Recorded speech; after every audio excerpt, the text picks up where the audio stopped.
Good morning everyone, and welcome to the last in the current series of webinars run by Innovate Awarding on endpoint assessment.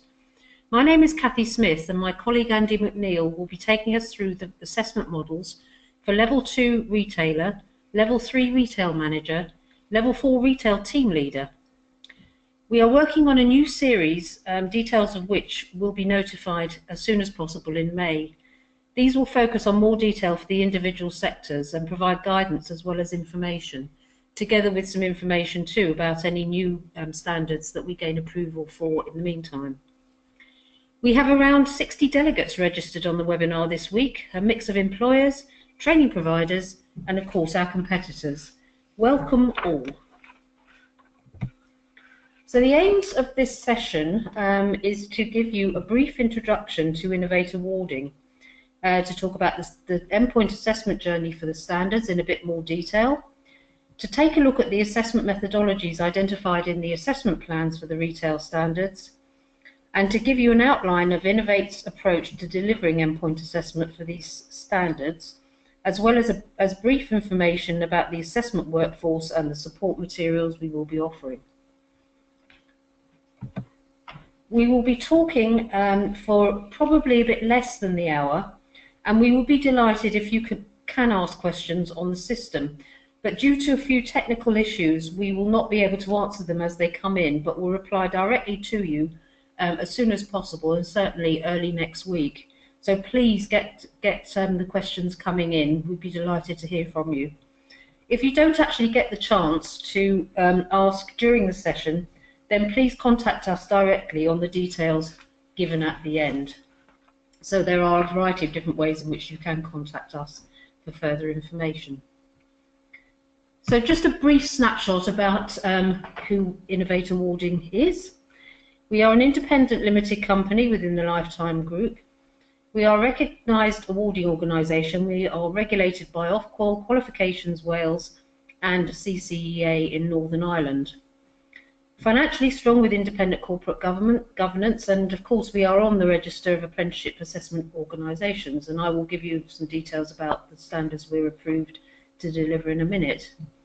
To give you some idea of size, we had over 30,000 learners registered through Innovate Awarding in 2015-16, which puts us in the top 40 of 155 UK awarding organisations. We do currently offer apprenticeship framework component qualifications in a range of sectors. So moving on to today's topic, what actually is endpoint assessment? Assessment plans are part of the standards designed by employer groups for specific job roles within their industries. The assessments can only be delivered by a registered apprenticeship assessment organisation, and there are around 50 organisations already approved, ranging from employers to training providers and awarding organisations. All this information is freely available on the ESFA website. The gateway process into endpoint assessment will be explained by Andy later on, and he'll also be talking about the planning meeting which takes place before the assessment begins. The assessment for each standard has to have a holistic approach. It varies greatly from the criterion-based qualifications that we have at the moment. And it's fair to say that although each standard is different, there are some similarities across the piece. The last point on this slide is results are graded, which again is a departure from what we're all used to. So what sectors is Innovate Awarding looking to offer endpoint assessment in? And I'm not going to read them all out, it's quite obvious. You will have access to these slides later on. But we will be applying for approval for around 50 standards in these sectors. And we are looking at some other sectors too as time goes on, financial services being another one which isn't on this list at the moment. But we are approved for 16 standards so far. As most of you will know, we are unable to apply for approval until the standards are ready for delivery and have been signed off by government, which slows the process down slightly. The actual approval process also takes around 2 months from submission to notification. So there is quite a time lag in between being notified their readiness for delivery and actually getting on the register. So what is our proposition to our customers? Taking it from the top and moving in a clockwise direction, in case you're finding this a bit challenging to look at, prices are now available and are inclusive and negotiable depending on the model and numbers. Again, if you would like to talk about this in any more detail, please get in touch and we can obviously look at that together. Although we make no charge for registrations, we will require you to register your learners with us to enable planning and ensure swift scheduling once the gateway triggers the assessment process. And our bespoke IT system, which is where all of this happens, which I'll talk about more in a minute, is where all the information is stored, where registration takes place and where scheduling takes place. So it will all be in one system. Moving on, further down the balloons, as it were, recruitment of EPA managers is now taking place, and we believe that this is a substantial differentiator between us and our competition in terms of these sector experts who will be the go-to people, and they will be able to be contacted even before the gateway on matters to do with the sector and, of course, assessment. In terms of the qualified workforce, Andy will talk about that in more detail in a minute, and indeed the support package that we are offering to customers. We will also be giving learners e-certificates for each assessment successfully completed, in addition to the apprenticeship certificate that will be issued by the SFA, and we will be putting forward that application process, unlike the current model where the training provider does that. So here is a screenshot of the login page to our IT system. I know that our business development team has promised some of you the opportunity to play with it, and it will be available to do so very soon. We are populating it with some information that needs to be on there first, but our team will be in touch with those who have expressed an interest in getting involved and trying to break it, as it were, in the next few days. So bear with us and it will be available to you to have a proper look at.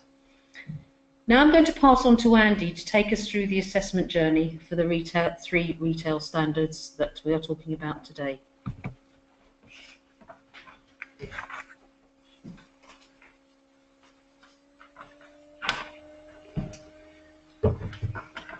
Okay, thanks very much, Cathie, and welcome everybody. Just before I start, just a word of caution. A little bit of a frog in my throat today, so hopefully no coughing fits. But if I do apologise. But we should be okay. And so what I thought we'd start with is just to explore the assessment journey from gateway right through to completion for each of the standards that we're going to look at today. A note worth making now is that there are a lot of common approaches across the standards that we're looking at here today, but there are some distinct differences that I will bring up as we talk through it through the presentation today. And it's worth pointing out that in some cases those differences actually are very small, and just very much a case of actually kind of being aware of those as we talk through. So the diagram in front of you talks through the assessment journey for level 2 retailer, and what you can see here is that after the gateway, and the gateway is where the training provider and the employer ensures that the apprentice is ready for the endpoint assessment to begin, there is a planning meeting, and Cathie mentioned the planning meeting, and actually this is a really important aspect of our proposition, and one which for retail and also for hospitality, both of the standards, both of the sectors that people first look after, this is mandatory and also a key part of the planning process. Now, in terms of length of time, people first do give maximum lengths of time for the assessment to take place. and this is where our first difference comes into play. There's a maximum 3 months full assessment activity for retailer at level 2 and retail team leader at level 4, and 4 months in place for the retail manager. What we will be doing is we'll be producing indicative assessment plans that show what this will look like in the diagrammatical format, and that account for the sorts of apprentice and assessor preparation time and the customer feedback. There won't be a one-size-fits-all approach. As long as we comply with the guidance from People First, from the external quality assurer, we can work with customers to explore suitable models for delivery of the assessments. What you do see is that there is an order in place for the assessments here. Level 2, the initial assessment will be a multiple choice question paper following the planning meeting. And then we'll have a practical observation where our assessors will go and visit and see the apprentice in the workplace, and also a professional discussion which wraps up the 3 assessment components for the retailer. And then following that, should the apprentice be successful, there's completion and the final certification, which is made by the ESFA. So that's the level 2 retailer, and what you can see there is the journey that they will take once the apprentice is insured through the gateway process. Now, of course, the gateway is where the English and maths components are completed. They will need to be logged for Innovate, and the gateway also into the planning meeting. The gateway process requires the completion of an endpoint assessment readiness form, which is completed and sent to the to Innovate to allow for the planning meeting to take place. Now, the planning meeting is really important, as I said. It's where the assessors confirm the schedule, talk about expectations, and try and ease any tension that there may be.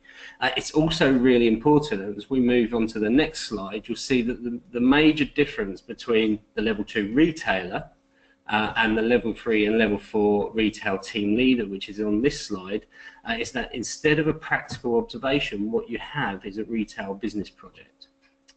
And the reason why the planning meeting is really important in this aspect and the additional kind of process is that actually the endpoint assessor will be provided with a 2-page synopsis of the business project for approval at the planning meeting.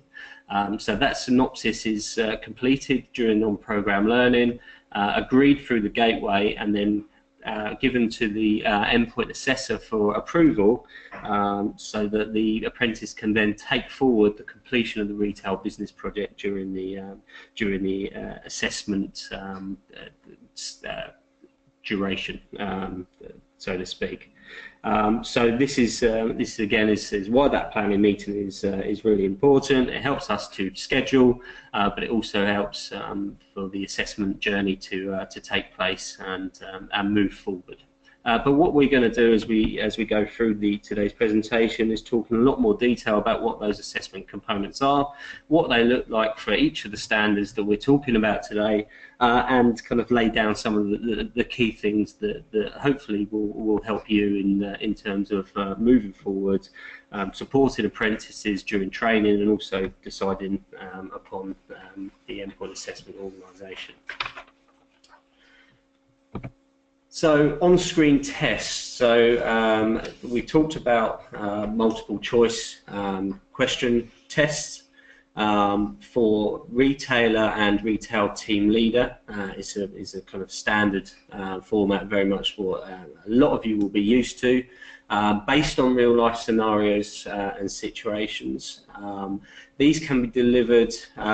These will be delivered through our bespoke IT system that Cathie touched on. That we're working on in a format that many of you will be kind of used to, and they'll be scheduled on demand, and they'll be able to be taken either on site or in an appropriate assessment centre. We will provide test specifications for each standard, and those test specifications will show exactly where the number of questions that will be asked within a question paper, the time, and also where they're drawn from in terms of the standard.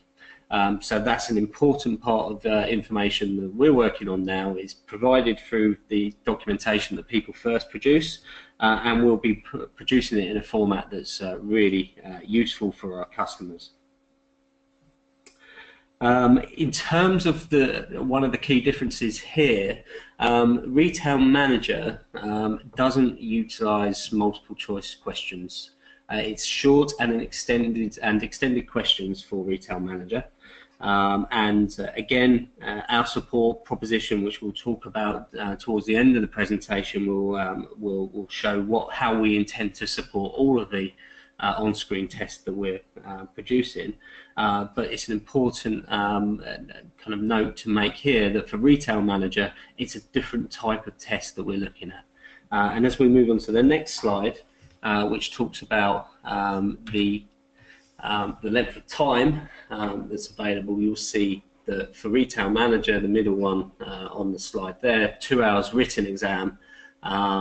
Now that's written in terms of short answers and extended answers, but actually can be provided through our on-screen system as well, which can utilise many different approaches to producing tests.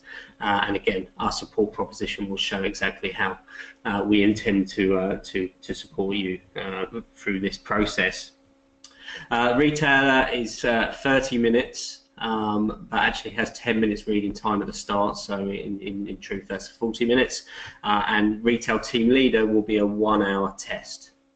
Now what we don't have yet is the number of questions and the pass marks, but we will be working on that and providing that within our test specifications. And of course, in terms of the setting, as long as it meets the requirements that we lay down as an endpoint assessment organisation, that can be taken on or off the premises, utilising the on-screen system. So an important kind of note there to make on that. Now, as we reflected on when we talked about the assessment journey, the practical observation is only within the level 2 retailer standard, and is not in the other 2 standards that we're talking about today. Now, practical observation will be taken in the workplace, and our assessors will work to ensure the most appropriate schedule for this to take place. Often we will have specific information in the assessment plan on a sector level that we will adhere to. The key detail in regard to practical observation will be clearly outlined by us, and will again be following the specification that people first have produced. Within the observation, we'll be looking at areas of the standards in a synoptic, holistic way, and covering customer, business, communication and brand reputations of elements of the standard. Again, planning is vital in this aspect. Not only does it allow us to attend at an appropriate time, it also allows for any external quality assurance to occur. And it also ensures that we are running at an appropriate time, reflecting typical working conditions for the apprentice, to allow them the best opportunity to achieve at their best possible level in terms of grading. Innovate's assessors will be going into the workplace to carry out this assessment, working with kind of standardised appropriate forms that are based on those provided by the external quality assurer, People First.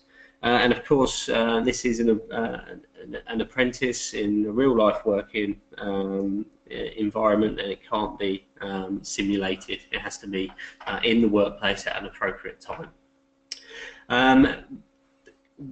Where the practical observation is used, it neatly works alongside the professional discussions. So areas that aren't covered within the practical observation because they don't naturally occur can also be discussed as part of the professional discussion. And we'll talk about the professional discussion in a minute.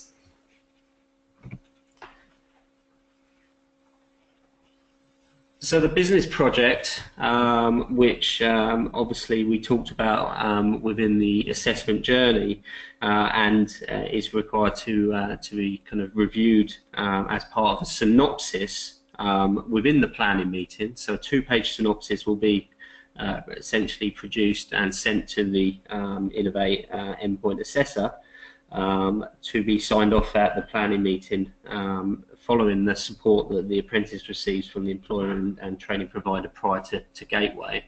Now, the business project is within the level 3 and level 4, and it's designed to assess apprentices in a consistent way, irrespective of the particular workplace and their role within the company, and will need to be presented outside of the day-to-day work pressures. So there's certainly a real emphasis on giving them the time and the conditions to be able to research and produce the appropriate materials to be then able to take into the assessment process. Once the synopsis approval is signed off, the apprentice will complete a project which contains some of the following, and we're taking these verbatim from the People First guidelines, but they'll produce an introduction and background, an outline of a particular challenge or opportunity or idea for their business.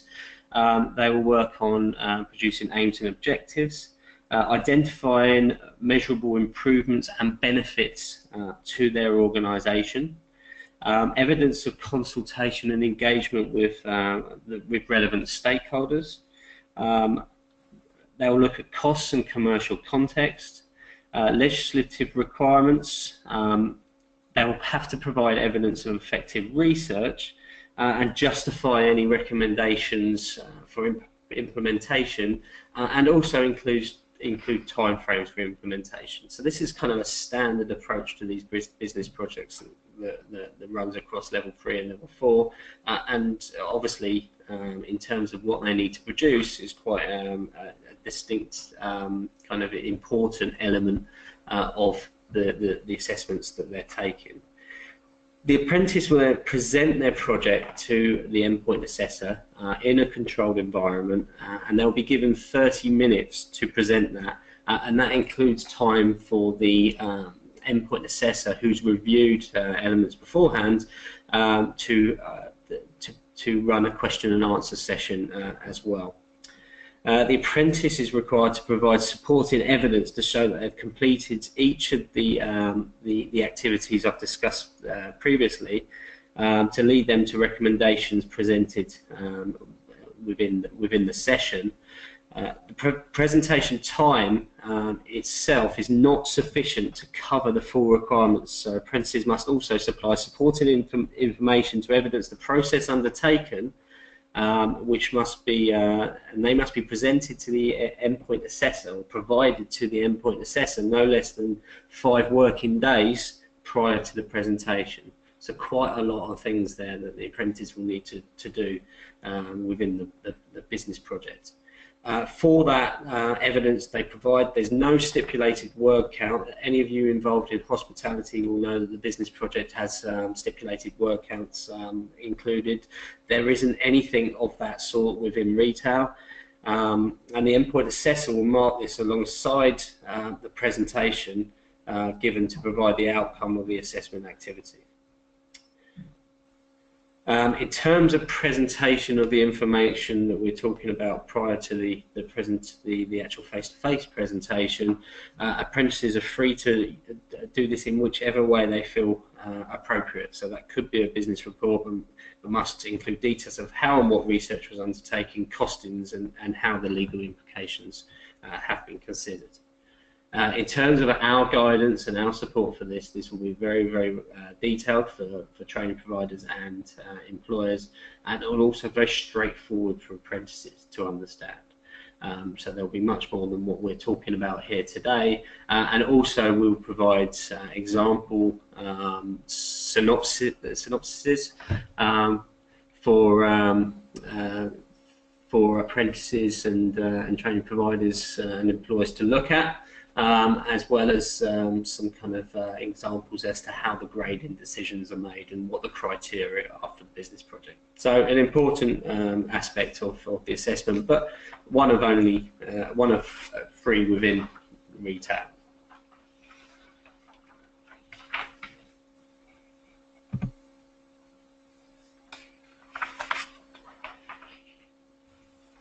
Okay, the professional discussion. Now, this is a structured discussion between an Innovate assessor and the apprentice. Now, the employer may be present at this discussion to provide further examples and support, but they must not lead the apprentice or in any way during the process. So it's a discussion between the assessor and the apprentice, but with the employer potentially present. Now again, it will be planned in advance, and in terms of the person who's the assessor who's actually running the professional discussion, the independent endpoint assessor conducting the professional discussion will be the same person who conducted either the practical observation or marked and listened to the presentation for business project. That's an important part of when we talk about our assessment workforce, that we try and maintain that consistency of approach. And actually, for retail, that's really important because of the nature of the assessment decisions that we make and the grading approach that we have. The professional discussion will allow the endpoint assessor to ask apprentices questions in relation to the period of learning, development and continuous assessment within their on-programme learning, to talk about the coverage of the standard and also identify any areas where they haven't been covered in the practical observation of the business project within their discussion, and also to talk about any personal development and reflection that the apprentice has. The apprentice will be informed of requirements prior to the discussion, at least 5 days in advance, and may be able to bring with them additional materials to assist them to demonstrate their competence. The discussion, and this is a really important aspect of what we're looking for in our assessment workforce, it must be appropriately structured to be able to draw out the best of the apprentice's energy, enthusiasm, competence and excellence. And actually, when we're thinking about our assessment workforce, the ability to run really well delivered professional discussions in a friendly manner, which puts the apprentice at ease, is a really important part of what we're looking at. The assessor will mark the professional discussion using a criteria-based standard scoring template, and the grade will be used as part of the final grading decision. And we'll talk about what those grading decisions look like on the next couple of slides moving forward. But they aren't the same for each and every standard that we're looking at, so we'll try and go into that in a little bit more detail. So that's a snapshot of what the assessment components look like for retail. So who's going to be carrying out those assessments for Innovate Awarding? Now, in terms of what the assessment workforce looks like, we have to follow criteria that are provided to us by the external quality assurer People First to ensure that we've got an appropriate workforce. We are an independent endpoint assessment organisation. We take over after the gateway has been reached. Therefore, our assessors, they must be independent, they must be fair, and they must be impartial. Therefore, they've not been involved in any of the training of the apprentice, nor do they have anything to gain from the decisions that they make in terms of the final marks.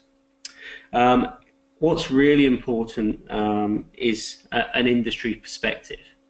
So they have to be current, they have to have current experience within the workplace, a relevant workplace assessment qualification and those assessment qualifications will be listed by people first, and we will adhere to the qualifications that they list in terms of making our decisions as to what to members of our workforce.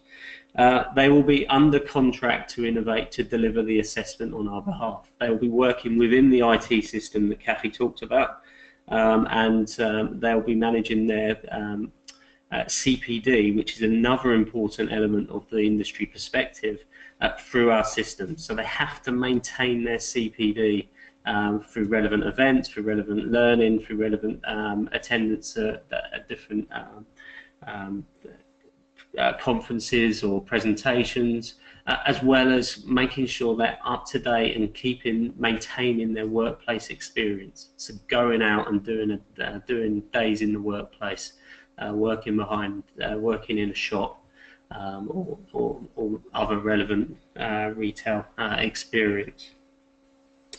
They will be trained and standardised through Innovate Awarding. We carry out those processes. Everyone who's involved in the assessment process will be going through those training and standardisation events, and that's really important. And we touched on it on the professional discussion slide, but they must be a good communicator. This is a different type of assessment now in terms of assessments of apprentices. It's synoptic, it's summative assessment. We have to allow for the apprentices to be able to get the best mark that they can, without leading them to that mark. So it's a really important aspect of what we think the skill set is for apprentices for assessors in this world. Now we are already starting our initial recruitment phase.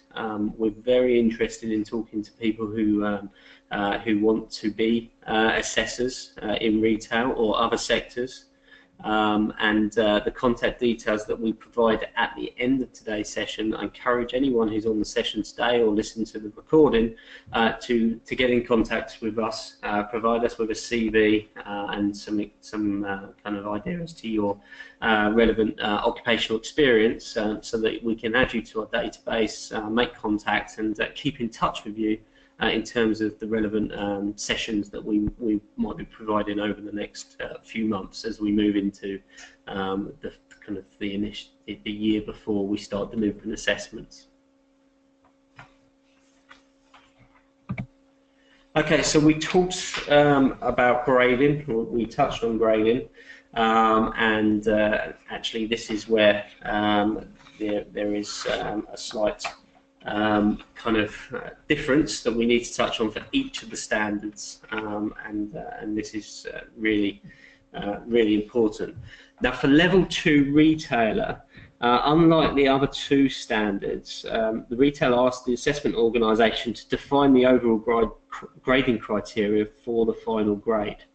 Now, the on-screen test, the 30 minutes multiple choice question test, is a pass-fail. It's not graded as a standalone component. It's pass-fail based on a pass mark that will be defined by Innovate.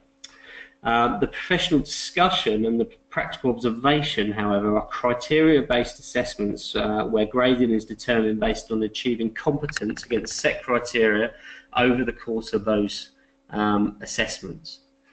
So we will make a final decision which aggregates performance between the practical observation and the professional discussion, and we will make the final grading decision based on not achieved, pass, or distinction, and of course we will provide, we will clearly define what that looks like in terms of criteria. So a fairly kind of standard approach that will be led by Innovate as the awarding, as the endpoint assessment organisation. Now, as we move on to the level 3 retail manager, what you'll see in front of you here is a slightly different approach within the assessment plan that we're following. And here what we see is the apprenticeship includes passing distinction grades with the final grade based on the apprentice's combined performance in each of those components, and that's in accordance with the table. Now, the assessment activities themselves are not weighted in terms of percentage, as they are all important to demonstrating the apprentice's synoptic performance. However, employers have been, in terms of producing this assessment plan, have emphasised the need to achieve a distinction. In order to achieve a distinction overall, the apprentice must perform to distinction level in the retail business project as the core method of demonstrated competence, and one other assessment activity with at least a pass in the third. So what we see in terms of getting to your final grade, every assessment component must be passed. The exam will be based on a pass mark, and that will be scored, and the other assessment methods will be criteria based for the business projects and the professional discussion. So just some examples here that help explain the narrative that I gave there. So a distinction can be achieved if a pass is achieved in the exam and a distinction in the other two components. You'll see there that's obviously shows the importance of the distinction within the retail business project. So that's a bit of a matrix for you that hopefully helps you to understand how we will make our final grading decisions in terms of the assessment. Of course, it will be as transparent as possible. Each component will have its own criteria, its own grading approach that we will make kind of available as part of our support proposition to our customers. Now, again, a slight difference where when we come to the level 4 retail team leader, where the exam again is based on pass-fail, and again that will be scored. That pass mark will be kind of set, and we will make the call based on the achievement against that pass mark. The retail business project and the professional discussion, again, criteria-based grading, and the matrix follows a similar approach, which you'll see here.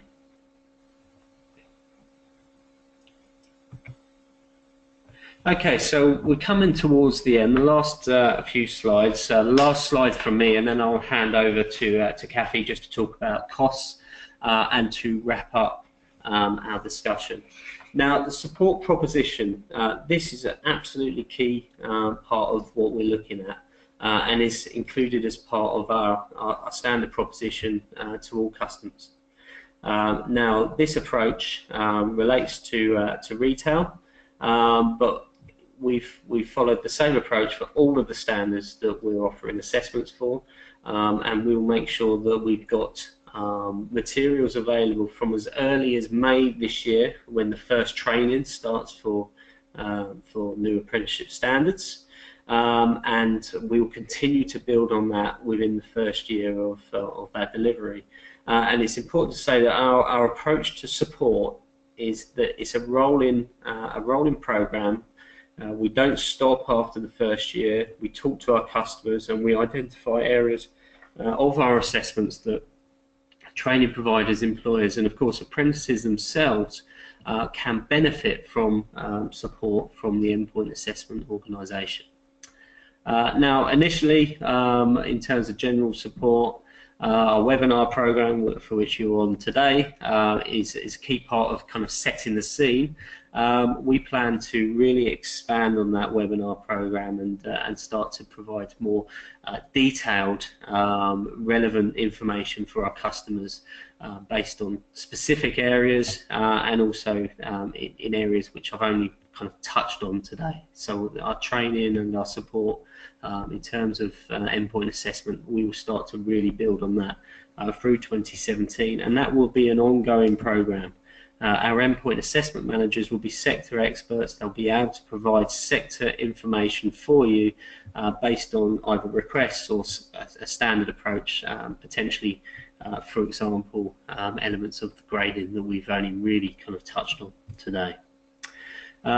We understand the importance of exemplar questions for multiple choice questions and also short answers and exam-based questions. So we are looking at a small number of exemplar questions that help to really kind of set the standard in May, and we'll build on that so that through 2017 we have mini tests, further mock questions, and then lead into full mock papers that allow for apprentices to go in and practice in realistic conditions, realistic papers that reflect the nature of the assessments that they're going to take once they pass through the gateway.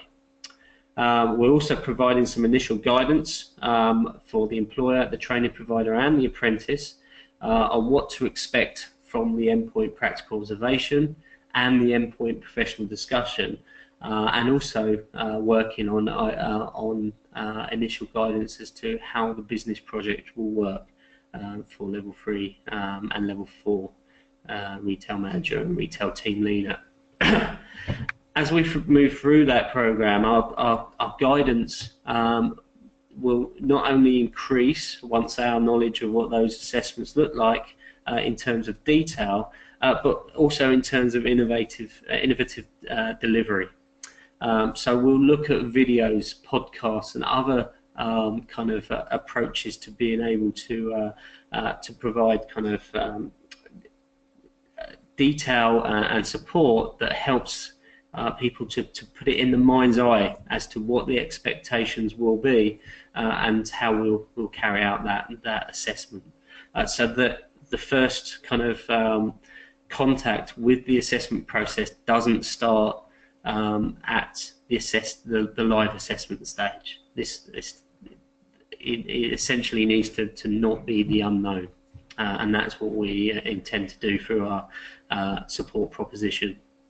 As I said, this is a rolling support proposition. We will work with customers. We're happy to take guidance as to what areas need further support, and we continue to build on this as one of the most important work streams within the full endpoint assessment project. We understand how different endpoint assessment is, and the more we can do in terms of guidance, the better that process will be, and the better prepared the apprentice will be as they move forward. Okay, so it's 11:43, so ahead of schedule. I'm going to hand back to Cathie now, just to talk about costs and to wrap up today's session. So thanks very much for your time, and I'll just hand back to Cathie now.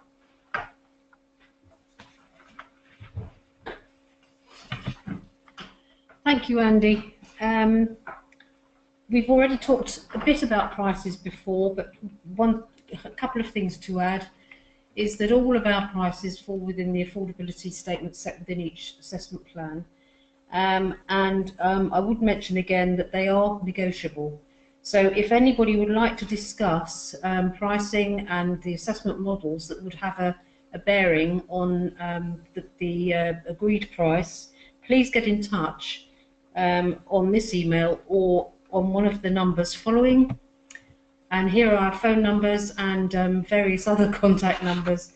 And I hope that you will get in touch and ask the relevant questions. I'd just like to thank you all for listening to this webinar today, and I hope you found it useful. All the webinars will be available on our website, so please use them as reference tools.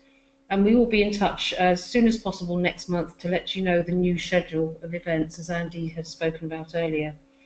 We will get back to you on any questions that you have raised during the webinar, and again, apologies for the slight technical difficulties we have had today with that process. But all that remains to say is have a great weekend, and thank you again for listening. And it's now 11:45, so we've given you an extra 15 minutes for your Friday, and talk again soon. Thank you very much indeed.